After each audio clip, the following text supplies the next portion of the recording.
தேவேந்திர வேளாளர்களை முதலமைச்சராக, ஆதிராளர்களை அல்லது முதலமைச்சராக ஏற்றுக்கொள்ளக்கூடிய மனப்பான்மைகள் தமிழகத்தில் உருவாக வேண்டும் ஆச்சுங்களா.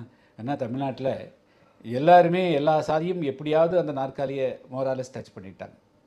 தமிழகத்தினுடைய மிக பெரும்பான்மையாக இருக்கக்கூடிய சமூகங்கள் வந்து தென் தமிழகத்தினுடைய மூத்த தமிழ் குடிமக்கள், அவர்கள்தான் வேறு ஆச்சுங்களா. அவர்கள் அந்த சமுதாயங்கள் மிக உயர்ந்த பதவிக்கு எந்த இடத்துல எப்போ வந்து உட்கார்றாங்களோ அன்றைக்கி தான் உண்மையான சமத்துவமே நிகழும்.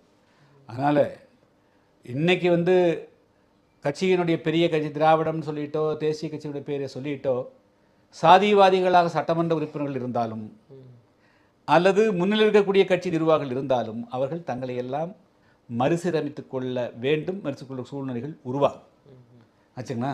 ஸோ அதுதான் இன்றைக்கி இருக்கிற தமிழகத்தில் இருக்கக்கூடிய நிலைமைகள். எனவே தமிழ்நாட்டில் 2026 எல்லா